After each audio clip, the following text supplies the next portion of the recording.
So you hear about psychological safety a lot, but we want to dig a little bit deeper into what this concept is and what it's not, and the impact it can have on your SIF prevention strategy. So let's dig into what it actually is. So essentially, psychological safety is a belief that you won't be punished for speaking up. Now, that speaking up though can take a lot of terms. So let's dig into that a little bit more. So, like a lot of things, it's not a strict yes or no, and it actually exists on a continuum, and it can vary across levels of the organization. It can vary across regions and sites. And you may be on a team where there's a lot of psychological safety, but if you move to another area of your site or another area in your business unit, you may find that you're in an area that doesn't have much psychological safety. So it can vary significantly across an organization. There are also shades of gray in psychological safety. So it exists on a continuum. And so some of the kind of lowest areas of psychological, or like I would say the easiest levels of psychological safety are these couple of things. So, you can ask a team member for help, particularly if you're new and you're not rejected for being different or left out. So if you're a new person coming onto a team, usually those things are pretty well done. And so that's kind of like the minimum level of psychological safety. But as you go a little bit higher, you get a little bit more nuance and behaviors involved.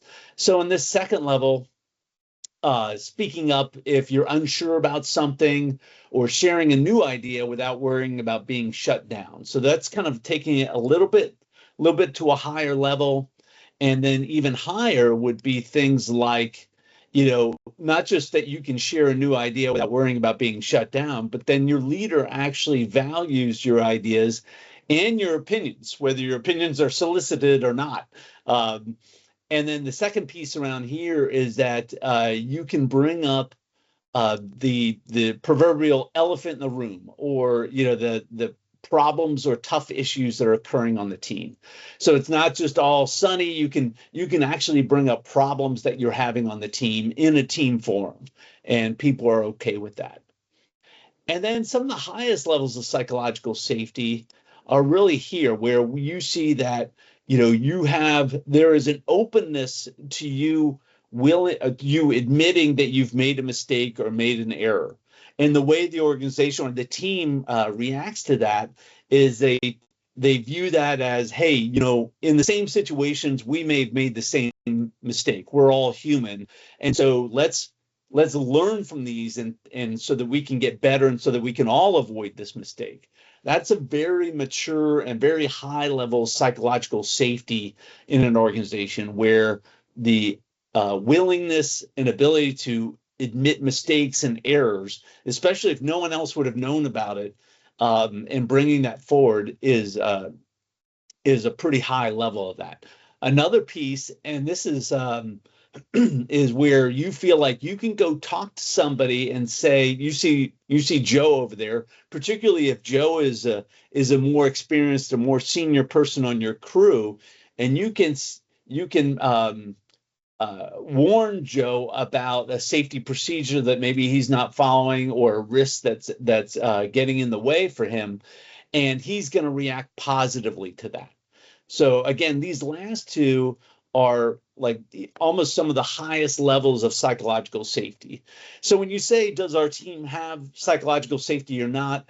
A lot of times it's the consultant answer, where it kind of depends. It kind of depends what you mean by psychological safety and where you fall along this continuum. Hey, Mike, if I can, real quick, just Yeah. because it's coincidental, this 2 weeks ago, I was working with a utility, and one of the linemen was out driving on a rural road, in the U.S. here, but, speed limit's probably 55. Sitting in a pickup truck on the side of the road, getting ready to put out barricades, opens up the door. And when the door opens, another vehicle just goes whizzing right by, like to the point where Wow. He was really scared that this could have been the last thing that I ever did. Closed the door, nothing happened, no one knew. but went back to the organization and shared it with his supervisor. The next day, the team talked about it. Not Yeah. surprisingly to probably anybody listening, there were many other people in the crews who have had that experience, and they got a conversation about what to do with it. So just, an That's example way down there of this, like, I made this mistake, nobody was ever going to know. So really on that high end, but you think about all the things that have to happen for that to work. That's where we want to get to, and we'll keep talking about, but I just thought it was a good example and timely. Right, exactly. That's a great example. Thanks, Jack. And so, but we often see in the environments where people don't speak up, and because there's a lot of risk to that. And so even if you have a really positive team environment, um, one of the things that we're fighting with psychological safety are some of the innate aspects of what people really want out of work, and what is threatened when they speak up. So what do people really want out of work? Well, obviously pay. So that's that's I don't know that we'll win the lottery, that how many of us are still going to be here. But outside of that, what do you really want out of work? Well, there's some very common things that we all want. So we want to make an impact. We want to be good at what we're doing. And we want our work to be valued, and we want to be a team player, and we want some ownership and autonomy. And so when you speak up, you sometimes put yourself at risk of some of these sort of things you want out of the work. So, if you're asking questions or seeking information, there's a risk that you might be perceived as you don't know what you're talking about. You don't know your job. Or if you admit a mistake or something you tried that didn't work out, you might be viewed as incompetent. Same for this. If you're asking for help and feedback regularly, you might be seen as disruptive. Offering critical feedback, bringing that elephant in the room out onto the table to discuss, you might be viewed as, oh, you're the negative Nelly of the team. You're bringing us down. And then last thing is like, intervening on safety issues for other team members, just like with that example we talked about. It may be viewed as you're unproductive, or you're keeping us from doing a good job. And so these can show up in even the best of environments. But many times there are also aspects of our work environment that reduce our psychological safety. So those are things outside of the whole person aspect that we're talking about here, and get into the work environment that you're trying to create. So let's dig into those in a little bit. There are kind of four areas here that we want to talk about. The first one is this atmosphere of judgment. And you may have heard this phrase. I believe it comes from China or Japan. I can't remember exactly, but it's this phrase: the nail that sticks out is hammered down. And so speaking up or being different or having different opinions is simply not accepted. And sometimes this is more present in other or hierarchical or some cultures than others. But it's one of the things where there's a risk of embarrassing yourself or embarrassing the boss. And so that's one of the things that is that can show up and can be part of the environment that minimizes the chances that people will feel safe enough to speak up. One thing is, like, never underestimate the importance of a potential embarrassment on someone's behavior. We will almost do anything to avoid being embarrassed. And so if you think that might be something that happens and is restricting people speaking up, you got to try to address that a little bit. The second category here is the consequence history.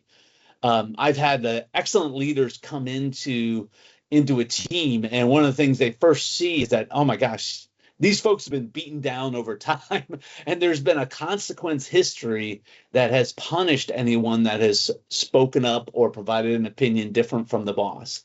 And so it's a lot of work for that leader to work on that aspect of it. Back, I think it's almost like 25 years ago, I was doing some work for IBM with their sales organization, and they had just a culture in which once a month the sales leader had to go to this meeting with all the other sales leaders and the big boss to kind of talk about what they have in their funnel and what they're working on. And they called this stump the chump. where basically when they came in there to present, the other people in the room, they got kind of more credibility, were viewed up better by their boss if they can ask a question that stumped the person that was presenting. And so that consequence history created all sorts of churn in the organization as people were to avoid being the chump that's being stumped, and it just created this spiral of negativity across this sales organization. Okay, another one is leadership role modeling. So how the leader reacts to questions, to challenges, new ideas will tell you a lot about whether there is psychological safety or not. And it has nothing to do with what they actually say, because a lot of times they may say, hey, I want everyone to speak up, but then their actions tell a different tale. The other piece around this is, and I've seen it several times, where a leader really wants people's input on a decision, and so they'll set it up. They'll set up the decision. They'll tell you all the parameters, and before they kind of throw it over to the team, they'll say, "Okay, and here's what I think." And so, and then of course it stifles the discussion, and you don't have as robust a discussion. And in fact, what you end up having is a lot of people basically having a consensus around what the leader thought anyway. And so the leader feels good coming out of that meeting, but you really don't get the rich discussion because they already know what the leader's thinking, and they're basically aligning. It's that part of that group think. And then another category here is that in the history, there hasn't been any action taken. So you may have an idea or bring up a concern or a problem, and nothing ever happens as a result of that. And so over time, you start to realize, well, this is not going to go anywhere, so I'm not going to bring it up. And this is also the case for engagement surveys. We know a lot of organizations that do those regularly, but they either A, don't communicate the results back, or B, don't do anything about it. And so over time, you start to see their response rates start to go down a little bit as people think, why bother? Why spend the time? Well, I think we have a question here. Does psychological safety environment in a company help to report SIF potentials? Yeah, I think we're going to touch on that too in just a second, Alberto. So hang with us for a little bit. I've got just one more slide, which is really to talk about, as a leader, what can you do about this? So what are the actions you can take specifically to drive more psychological safety? So there are a few things. So the first thing to admit is that you don't have to have all the answers. You have to be competent in your job. You have to know what you're doing, but you don't necessarily have to have all the answers to all the questions. And so by enabling the team to also help you come up with the solution, this is the decision point, you can then be fostering that psychological safety within the group, and that we're all in this together. Another element of what leaders can do is set clear expectations. Be clear about the help you need and the input, as well as what are the non-negotiables. What are the barriers around this decision, and where I specifically need your input and your help. The clearer you can get around that, the more likely you're going to get what you want. Also, as part of this, as a leader, you want to set expectations for how the team should react and respond to other people when they bring up ideas, mistakes, or problems. Particularly if you start to notice that there's negative consequences, or maybe even ridicule when someone asks a question that is perceived to be dumb. You want to make sure you're clear about how you want the team to react when those things happen, and why that's valuable for you and to the team. And then the third one, ask and react. So, and when you ask someone to share their thoughts and opinions, whether one-on-one or in a team environment, you need to be cognizant of your own reactions to that. You're opening the door for feedback, opinions, and ideas, and so you need to be willing to accept ideas, opinions, and that are different from your own or may feel a little bit threatening. So you need to prepare yourself to be able to react positively to those, even if you hear something you don't want to hear. And then in the fourth one, what we mean by observe is, when we had those lists of the different examples of what psychological safety looks like, be on the lookout for those. Be on the lookout for team members that voice dissent, provide new ideas, ask questions, and also look for the team members that maybe aren't speaking up as much. And that could just be a personality issue, or it could be just warming up to the team. And that might be something that's best kind of discussed on a one-on-one basis. But you want to be sensitive and observant of how the team is reacting and how much they're speaking up and intervening with each other. And the last one is learning from mistakes. So, when errors happen, and they will happen, when there are mistakes that happen, how you react to that, particularly focusing the team on what we can learn, what can we do differently next time, compared to assigning blame. That the differences in that piece can send a real, can have a real impact on how the team then responds when another error or mistake occurs. So, focus the team on learning and getting better the next time, and less on let's just find the person that we need to blame or ferret out the person that we need to ridicule for making a mistake. Those are two different ends of the continuum, and you want to be on the learning end of that. So I've kind of gone through this really quickly, but these are sort of the general areas around psychological safety and what you as leaders can do to help drive a more positive psychological safety environment for your situation. Now let's do a quick poll, and then we're going to get into, let's apply this specifically to serious injury and fatality prevention. So in this poll, we're going to ask you a couple of questions. The first one is, how psychologically safe is your organization? Where would you rate your entire organization?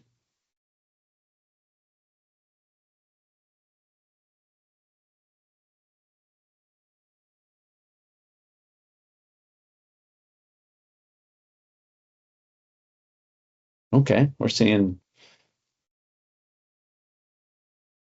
Okay, looks like we've got about half the responses so far. Responses still coming in.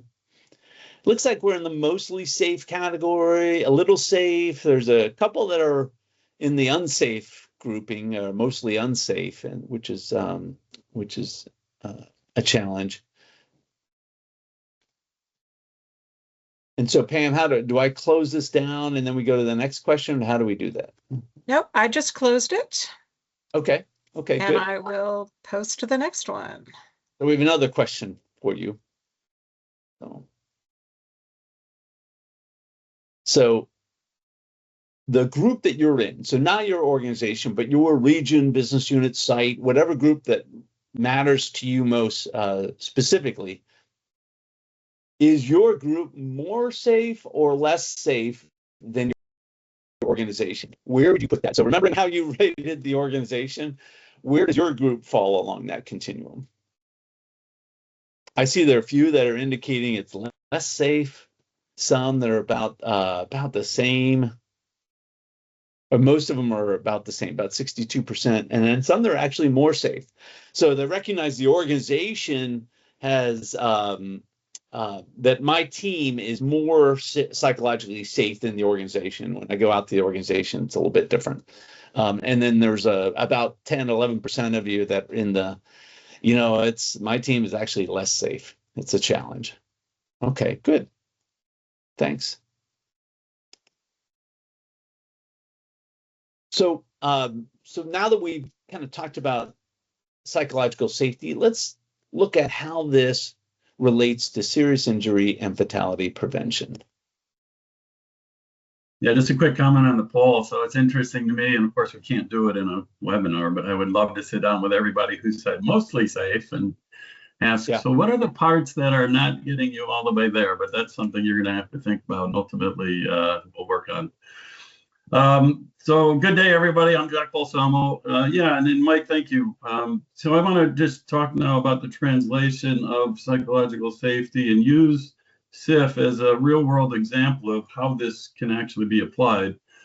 Before I do that, I just want to share a simple model of, when we look at how SIF risk gets created or risk that has that potential for serious injury and fatality, it really starts with leaders making decisions, right? And I'm not talking about like safety related decisions necessarily. I'm talking about the decisions that get made in an organization, like, are we going to acquire a new business?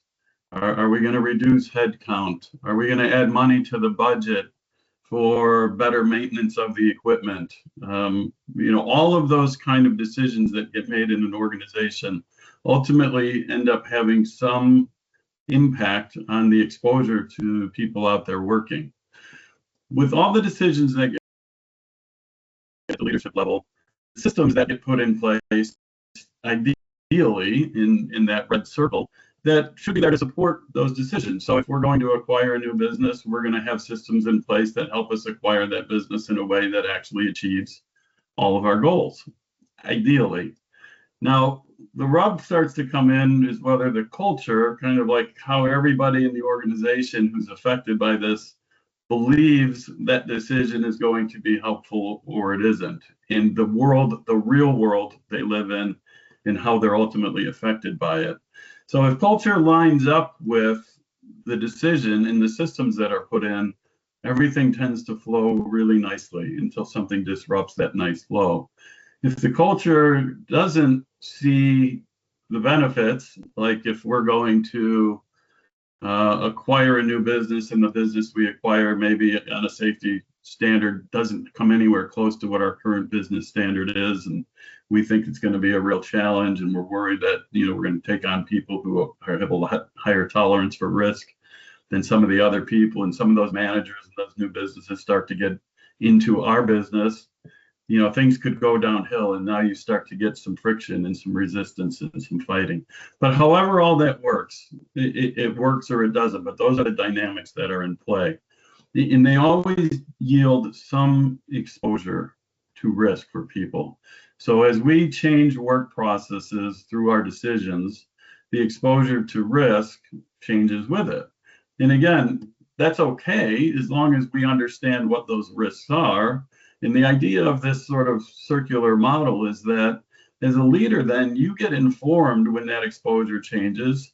And if that risk changes in the way you thought it was going to, and you have that accounted for, your systems should be working.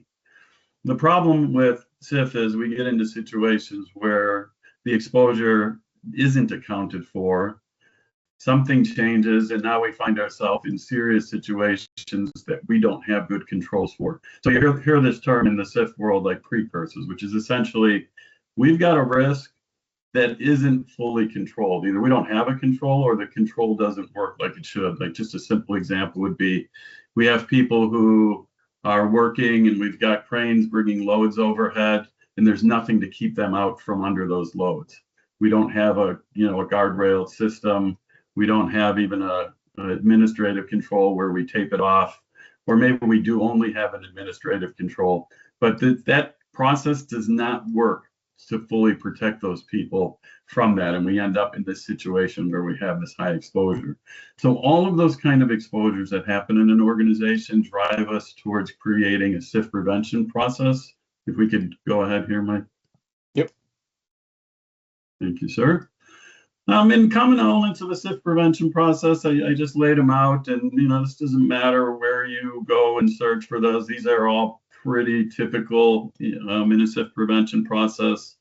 The first one that I have in yellow highlighted there is having some clear definition and criteria for what does constitute if something is actually a serious injury or fatal event. And there's all kinds of ways you can derive what's serious and what isn't, and they can pose some issues in an organization. And I want to talk about the two highlighted ones there from a psychological safety standpoint, how they really tend to happen in companies. The other step after is, SIF potential classification of real events. So if somebody gets hurt, was that, or I'm sorry, doesn't get hurt, but does something that almost gets them hurt, did that have SIF potential? So if I'm driving down the road and I look over at my cell phone for a second, does that have SIF potential? Well, some of you would say yes, and some of you might be like, well, if it's only for a second and you were only going 5 miles an hour, maybe it's okay. But we have to decide as an organization, how do we define that? And then there's the exposure identification actually in the field. So people are working in your organization and they're doing things that could potentially put them in serious harm's way. Do we have a way of identifying those exposures? And then there's critical controls identification, where we have the exposure. Do we have controls that should prevent or greatly minimize that exposure? And do we have some way to verify that they actually work? High-risk jobs should have good planning and pre-risk assessment. So in a lot of cases, that could be a week, weeks ahead, sometimes months ahead, depending on what the task is. So we're going to be like rebuilding, some generation station in a utility. That kind of process takes months and months of planning. Or for those of you chemical business, you're going through turnarounds, you're doing a lot of planning ahead of time. Some of that aimed at SIF. There's learning focused incident review, really important, the learning focused part. Organizations who don't do that will create a situation that is not psychologically safe, and incidents will become things that people do not want to talk about, and ultimately they don't talk about. And then something terrible happens, and many of you have seen or heard this before. People come out of the woodwork and they go, I knew that was going to happen. So we've got to make sure we've got a learning focus on incident review. And then the last thing that sews it all together is leadership oversight. This idea of governance, right? It's just a big word that basically says, hey, I'm getting input about this process as a leader and how it works and whether it's working like it should. And I'm doing things to make sure the process works. And then I'm also looking at the information that comes out of it. And I'm making assessments of where are our biggest exposures. Am I allocating resources? For those of you who know the term hierarchy of controls, we're using that to say, if it's SIF related, I want to eliminate it. I want to get it out of our business. I don't want to try to manage that through telling people to put more PPE on or instructing them to just be really careful when you get near the edge of the roof. We have to have, ideally controls that truly control those serious events. So I'm going to talk about the two in yellow highlight, how I've worked with companies and how they've done this in a way that protects psychological safety. We go ahead, Mike. So remember Mike's definition that he got from Miss Amy Edmondson. It's basically said, for psychological safety to happen, people can't feel like they're going to be punished or humiliated for speaking up, right? And then there were these 5 sort of tips that Mike gave us: the admit, the set expectations, ask and react, be observant, learn from mistakes. So there's a few of these, the set and expect and the ask and react, particularly at this stage, that become important. So the idea here is, in this SIF process, we're creating definitions for what is actually a SIF. And what that looks like in the real world, for those of you who have done this or may not have done this, is, you want to get some people together. Typically would look at like recordable injuries, and then you make some judgments about, in that recordable, if I read the event and what happened, could I make a judgment that that could have been way worse? So think of that example I gave you earlier where the gentleman opened the car door, the pickup truck door for his utility vehicle, and then he almost got taken out by some passing by vehicles. Nothing happened. He didn't get hurt in any way. Could that have been a SIF potential? And if it could have, what could have happened that would make it that way? And so now you have, picture this room full of people, and ideally it's got some cross-representation, but you're making judgments about this. And then we look at these situations like, well, what if it could be someone might get the tip of their finger cut off? Is that SIF? Like, is that life-changing? Or what if it's the whole knuckle? Or does it have to be a whole finger? Or is it the thumb? Or can it be like fingers? And I've heard arguments about feet. Like, you can function okay with a big toe and one other one. So losing 3 toes is not a SIF. Like, there's people having these real conversations. So this starts to get loaded with lots of opinions. There's people who try to apply metrics to it. They measure energy and the number of joules and all kinds of interesting things. But at the end of the day, it still comes down to what is enough. And so you have this sort of conflict set up, and it's a situation that is not in and of itself ideal, like just doesn't self-create psychological safety. So what do companies do to get that so that this process comes out better? You know, the idea, first of all, for those of you who are in this webinar and you're thinking about this issue, if you could get your leaders to think about this issue and say, hey, was what we're doing, are we setting this up in a psychologically safe way? You are well ahead of the curve, right there, right from Jump Street. One idea for doing this is to have pre-meetings. So if you're going to bring people into this, inadvertently, you're going to have people who are very strong in these kind of meetings. And when they have opinions, they have ways of saying them that sound like they are the gospel. They are the only fact that matters. And to go out and figure that out and have some pre-meetings with those folks that I want you here. You're smart. You bring something to the table for this session, but I want to be able to hear from other people. So let them speak. And so I say pre-meetings with the strong and the wise. And the wise are usually the ones who they don't say a whole lot in meetings, but they have a lot to say. They think about things. You know, some of you might say they overthink a lot of things, like I get accused of frequently.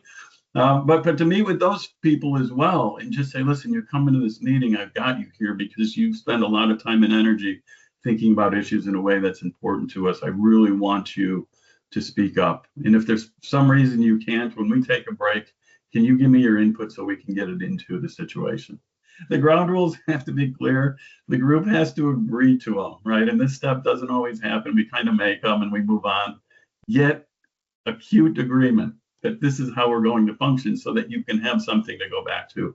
And then, of course, they need to be reinforced. If somebody steps out of line from the ground rules, we want to say, listen, you got great input. Just, you know, hold your horses, let everybody have their say, and we'll capture yours. A couple ideas on this ask and react tip that Mike gave us here. Have a separate leader in sessions like these and a separate facilitator. And it's kind of an old school thing that I don't see happen a lot, but it has a lot of value in certain situations. So the leader is there to get the job done, to create the list of definitions. The facilitator is there to make sure that that happens in a way that protects the psychological safety and that gets good input from all of the people. And if you have people tasked with that, you tend to have a smoother process. Hear from everybody. Again, at breaks, check in with people who might not be speaking up if you are the leader or the facilitator. And then the important thing on the consequence idea that Mike gave to us is react with recognition. When people do speak up, make sure it's appreciated. And this is those who oppose what everybody else said, and this is those who are in line with it, what everybody else says. You want the input. Everybody is doing exactly what they're supposed to if they're speaking up in the meeting. Okay, we'll go to the next one, Mike. Thank you. So this looks like the same slide, but it's not. So this is just the second idea in that SIF process of safe ways to improve SIF exposure identification in the field. So what this looks like in the real world is I now have a checklist of things that are important to serious injury and fatality prevention. And I'm going to go out and I'm going to look and see if those are happening in the field. Do we have people who are in situations that they're exposed to some of these potentially serious events? So you've got what I call a sender, which is like the observer who's going to look for these things and potentially comment on them. And you have a receiver, which is the people who are out there working. So it's a different dynamic, and you've got to make sure you consider both of those folks because they both have reasons to think about this idea of, could I see being punished in some way for this or being humiliated? Now, humiliated might be too strong of a word, but if somebody comes out and tells me what you're doing isn't safe, in fact, what you're doing could really like potentially end your life or the life of your coworkers, people could perceive that way. So we've got to be careful about how we frame that. So in considering both sender and receiver, we've got to have strong pre-communication. When I say strong pre-communication, just to frame this in your minds, what I'm usually talking about is when somebody gets out there to do this, the ideal world is when the receiver, when the person who's going to have this, verification happen with them of the critical control say, man, oh man, you guys have been talking about this forever. It's about time you got out here. I didn't think you were ever going to. Contrast that with what happens in a lot of organizations where we start getting impatient to do these things. We get in a hurry and someone shows up with a checklist and says, I'm here to watch you work. And the person's like, what? You don't want that kind of communication happening. Acknowledge history if it's a factor. So if things have happened in the past that would lead people to believe there's a reason for me not to trust this process, we want to be upfront about that and say, listen, years ago we've had people out. I think of the railroad business. The railroad business used to have, maybe some still do, and it's weed weasels. So if you were a conductor operating a locomotive, it wasn't uncommon that somebody might literally be out in the middle of nowhere, hiding behind something and looking at your speed and whether you were paying attention and all kinds of things about the safety of your operation of that locomotive. There's some things that are great about that, and then there's some things that are really not great about that. And certainly from a psychological safety perspective, there's a lot that aren't. So if there's a history of any reason, even if they're not that extreme of lack of trust, you want to be acknowledging that, and you want to know what's going to be different about this. From a skills perspective, if I'm going to be the one out there looking for these exposures and talking to people about them, I obviously need to understand the risk, right? So there's some credibility there. If I don't know what I'm looking for, we've got to get people who are geared up, who do know what they're looking for. You don't want to send people out who don't, because that they're not going to feel safe, and the people being, observed by them or having these conversations with them aren't going to feel like it's a lot of value. That part is usually a slam dunk, though. Everybody gets that. They've got to know that. The part that companies don't spend as much time on is, do you develop the interpersonal skills in those people? So are they good at delivering a message of, hey, you're following this step exactly like you're supposed to, and that's fantastic. It's protecting you the way we want it to. Or, hey, I noticed something here that's causing me concern. Have you ever been in a situation where you were doing it differently? Do you see the concern that I have? Do you have ideas about how we can prevent that? And they create an environment now where the two of us are just learning about how to make this better, and ultimately going to work that into our leadership process where we get data that says nothing bad happened, but somebody was in a situation where they were exposed to this, and here's what we learned together.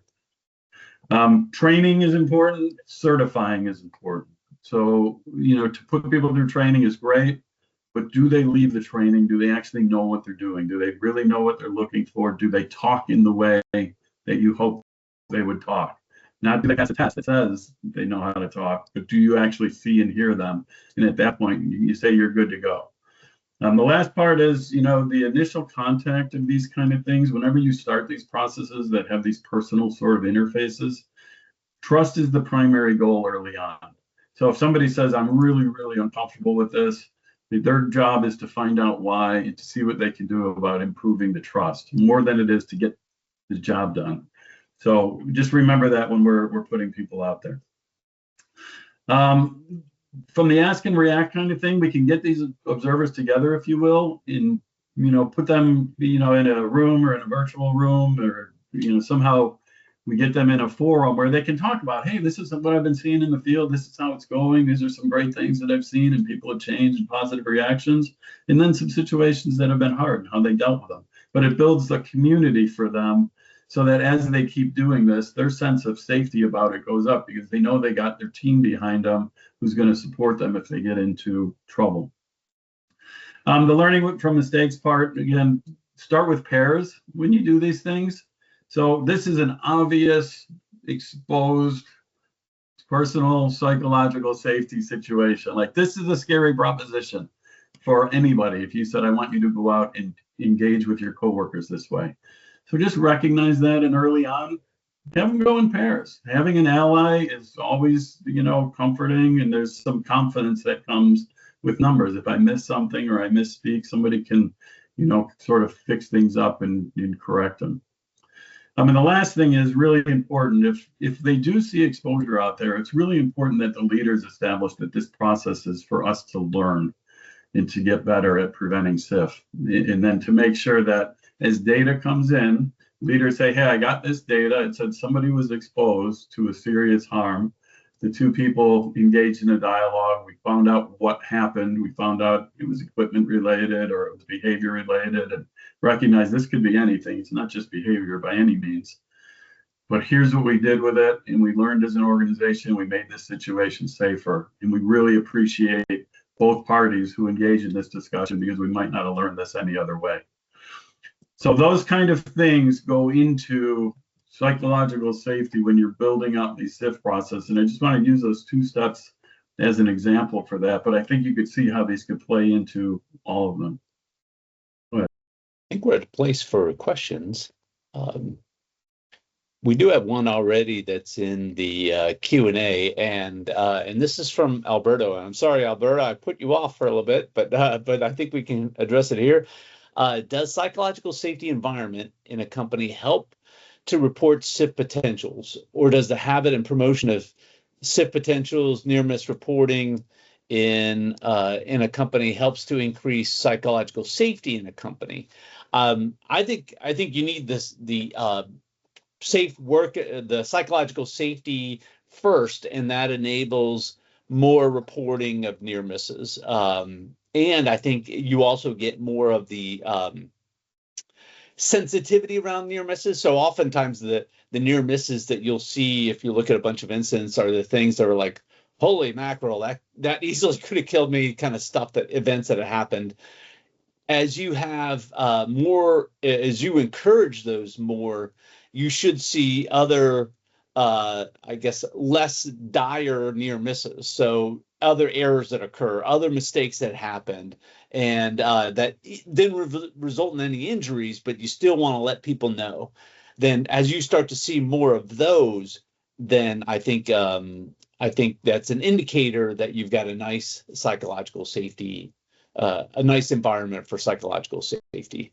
And like what you talked about with the consequence history and like the no action taken or action being taken, it's really important to this, right? So if somebody reports a near miss, and what they find happens is this thing got addressed, and it got addressed right away, you have increased the environment for psychological safety. Like, now I did it, it was a little risky, but good things happened. So it does become that upward spiral, right? This cart and horse thing just keeps kind of feeding on itself. Exactly. Particularly if some of the causes of those are actually fixed. I want to also say that when you have a high psychological safety environment, you're also probably more likely to see workers engaging in stop work or pause work authority, engaging the authority they have to stop the work if they have a concern or an issue. There's still some personal things you have to get over for that one, but if their team, their crew has really good psychological safety where they've encouraged that, you're more likely to see people pause the work if they've got a safety issue, and that's a positive thing. Great. We had another question that was submitted in advance of the webinar that maybe you guys could answer. It is how to develop competence in leadership so that they provide environments that have psychological safety. Well, I've got some opinions. I'm sure, Jack, you do too. But if you want someone to do it, they need two things. They need the can do and the will do. So first of all is the motivation element. Do the leaders buy in that there's value in creating a psychological safety, and what are the things that are going to help convince them of that? So that's kind of step one. If they don't, you can throw them the training all day long, and it's not going to make much of a difference. So you need the will do, the motivation piece, and then the can do.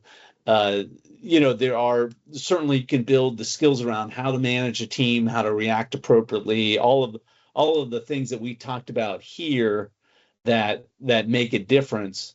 But I would also say that training alone doesn't necessarily make a difference. You've got to also, they have to have feedback and coaching. They've got to have a good environment where maybe they're getting 360 survey feedback or some sort of feedback around how well they're doing on their psychological safety journey. Yeah, the training's pretty easy though. The behaviors are known, right? So that part's pretty straightforward. But yeah, the part that a lot of leaders get tangled up in, as I go, is just, like they get tangled up on the accountability, and this whole thing feels like we're being nice. And do you really get better results from this? And you really do get better results from that. Like, you can go look that up. All the beauties of our modern technology, type into your chat GBT. Companies get better results when they deploy psychological safety management techniques or something like that. And you're going to find out unequivocally the answer is yes. But getting them convinced of that is one thing on that sort of outcome sort of measure. But then it's that giving up. It's honestly their own insecurity in some ways of giving up control. It just feels like I'm not going to get what I want if I can't just tell people what to do. And ultimately, I keep my hammer as my last resort. And accountability is by far better in organizations who have high psychological safety than there's organizations who don't. The accountability happens at all levels. You just think about the things we talked about and how we, those two examples I gave you, the peer levels, the supervisor levels. I mean, everybody engaged in that kind of environment is not going to, I'm going to use the word tolerate. I don't mean it in like a harsh kind of way, but when they see somebody doing something that's so far afield, especially for safety in an organization who really cares about people, they're going to jump in and correct that. So there's a lot of, I think, sort of I don't want to use the word misguided, almost sounds condescending, but like inaccurately aimed attention at, I'm going to lose accountability if I start to deploy some of these things as a leader.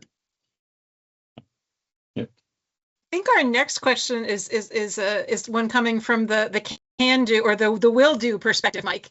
It's saying, if as a new leader, what is the most effective way to rebuild trust in a team that does not feel psychologically safe?